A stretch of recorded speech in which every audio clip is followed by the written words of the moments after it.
Nobuyoshi Araki, Tokyo Still Life. I have to be really careful with this book because it's full of explicit images. Nothing really bad, but a lot of body parts, a lot of body parts deemed as art, a lot of body parts deemed as a sort of reality check on life. I like his work, and it really sort of holds no bars on what he's trying to illustrate. He covers death, he covers life, he covers sex a lot. I think he covers his thoughts. With Nobuyoshi's work, there's no excuse. He doesn't apologise for anything he does. The style is very similar, like a lot of Japanese photography, which I've seen over the years, that sort of black and white abstract, pure whites and blacks and deep blacks. I love it. I'm going to turn these pages. It might get a bit stop-start this because there is a lot of stuff in here I don't want to show. Let's have a look at it, and I'll try my best. Published in 1999. It's a retrospective, I think. It goes from his sort of early exhibitions, which was, let me find it, which was this, Sachin and his brother Mabo. I think this was somewhere, crikey, somewhere early on in the 70s, late 60s, that this was one of his first exhibitions.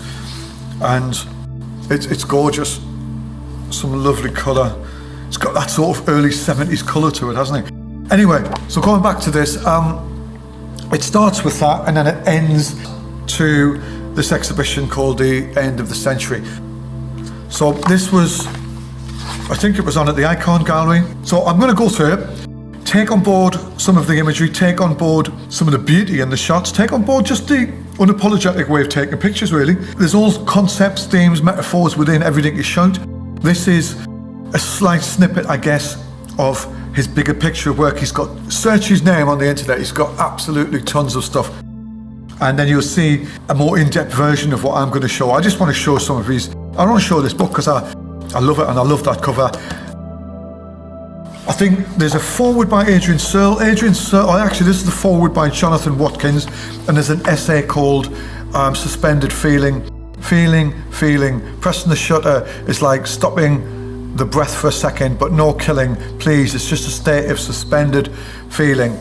And that's what he's doing. He's just, whatever he's thinking, whatever he's looking at, it's life, it's that, it's it. Whether he's looking at a tied up woman or a budgie or a cat or a dog, that's it, and he incorporates that within the concept of what he's shooting. Adrian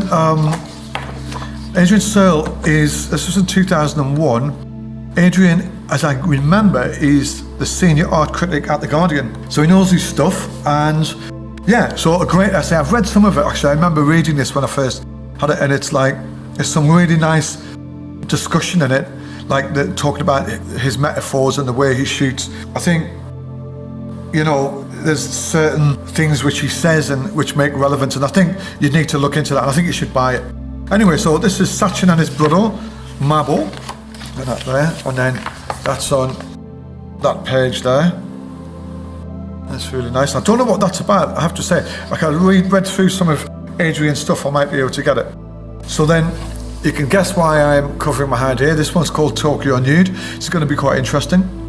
I have a thing about Tokyo because I've worked in Tokyo and I absolutely adored the place. I thought it was amazing. It was a bit expensive when I was there, but it was just, I just loved it. I loved the feeling of the place and that innocent quality of the place where you just can be yourself, and very much everybody else was being themselves. I think that's about as risky as I can get really with this. This is the Tokyo Nude, and again a crossover, and we've got that. And this is Sentimental Journey. Like I said, I'm not really sure about some of the stories. I need to refresh myself. But like I said, I just want to open up the world to his work and some of the concepts he's working on or worked on. So let's have a look at this. Yeah, that's pretty safe apart from that picture there. That looks like a gravestone. So he does play with death a lot in his shots. He plays with life in many forms. I'll go back to that so I can turn the page. And that's a very safe shot. And you can see, look, there's a time shot of 89. And they're not shot on very expensive cameras, but you know, you don't need to. There's no real rules, you know. If you're fitting an imagery into a narrative structure or a concept, then it doesn't really matter, you know. You're just visualizing your thoughts, your dream. And that's very much what Nobuyoshi does, you know. Again, cat in the hedge, shadow on the bush. And again, I guess playing with that life and mortality thing as well, hospital. And this is a journey on a route of memories, maybe. That could be with a sentimental journey. And the death of somebody. So maybe it was, maybe, oh, look at the pictures of the cats and stuff. It is beautiful, It's such brave stuff to do, and it's where we'll all be one day. And I think there's nothing wrong with playing on that, And there's a picture of the cat, and there's the cat there, playing in different variations, and alone as well, showing it sort of on its own. And maybe this is a sort of homage to that lady for whatever reason she sadly passed away. I think it's wonderful. I like it, I do. Erotos now, I'm a bit nervous on this one, because even just looking at that eye, I can see that there's something even more hidden in the shape of it, and I think it's very sort of sexual. It's very, very cleverly shot. He's very good. Okay, these are not that bad. Look at that. And then that plate there, it's pretty good. There's nothing too dodgy in all of this. I wonder if these are symbols and signs of, that is amazing. Oh, look at that. That's amazing. You've got the ring flash lines there, so you can see how it's shot. You've got ring flash halos there as well, they're all over. It sort of adds to the concept. It's interesting. Would you have taken that off, maybe? I don't think he cares. Flowers, again, sort of sexual, almost, a metaphor for, like, phallic symbols, and that one there.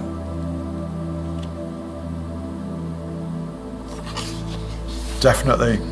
Wow, look at that. Just looks more like a part of the body, doesn't it? Tokyo nostalgia. I should bring this down a little bit more.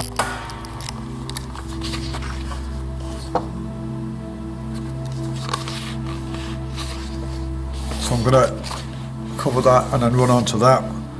There's nothing dodgy about that. It's a lot of almost like dreamy sort of snippets of a journey and a woman. Was that the woman in the last thing who lost her life? Obviously snapshots of Tokyo.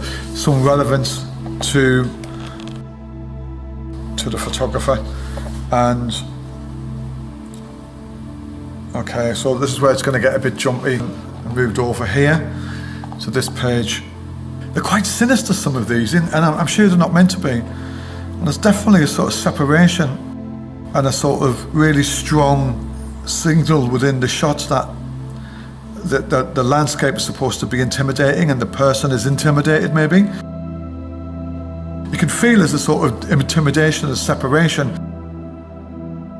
from people from this backdrop here. And then they're obviously in there, and there's a sense of alienation as well. It's really interesting.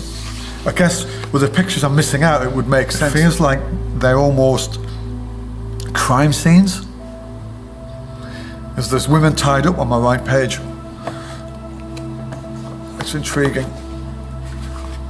And again, yeah, it's definitely something really sinister. It's like a unfolding of a detective or a thriller series, where they find the crime scenes, they find the women bound up, and it's really sinister. And all the evidence of the area is all like CCTV almost. It's really, really interesting. And there's the cat. A lot of people put that sort of shot in, they wouldn't get away with it, but there's definitely a strong narrative link between the cat and the other shots, and it's quite interesting how somebody can justify that cat in relationship to everything else, and it's just fascinating how we accept it. Here we go back to that. It's pretty some sick stuff. This almost is sort of coming to the end of that series, and almost like he could be the kidnapper, I may be reading this totally wrong, but it's really, why? So what? My interpretation, that's what it's all about. And then almost like the normality of things going around the place. It's fascinating. And then, then we've got a girl who's very passive now, not tied up. And then we've got this lovely face of an elderly man. And it's gone from a sort of abruptly horrible type of photography, which is looking at women in a very compromising way, to stuff like, to shots like that. There's another picture on the other side I don't want to show. This is going to take some editing. So, yeah. And then I've jumped a few pictures because again, there were just some sort of very naked women, and we've got quite a few here. And then we go to that. I mean, come on. There's some good photography. That's a gorgeous shot. I love that shot. It's really good. Great photography. And then we end, I've missed quite a few at the end of the century. This is the final shot, exhibition. And then we get to the end of the century. This is the final one. Maybe this is more, I'm sort of getting the feeling of this one. So let me just explain the feelings I'm getting. So there's naked pictures of women on this side. There's these guys. It sort of ends with, it's ending with these guys, obviously like almost a stag party, but I know with Japanese culture, this is very part of the culture, drinking and guys together and stuff like that. And the shots of girls who are sexually explicit shots, and I think it's using women as a sort of sex objects. That's what I'm getting, and understanding and really sort of lowering the woman as a sort of thing of object of desire, going by some of the pictures, what I'm saying, and the way the men are behaving. There's nothing dodgy on that, but I'll give you this sort of last shot. There's the cat. I wonder if that was his sister or his wife who owned the cat, and this is his way of coming to terms and stuff. I have no idea. I think there's some lovely stuff in Nobuyoshi's work, and I think you should go out and discover it a little bit, and I'm pleased that I've offered you a little insight. I have waffled a little, but that's the beauty of photography. You can read into it what you really want to get out of it. Nobuyoshi, and if I come across any more of your work, I'll put it on. Thank you.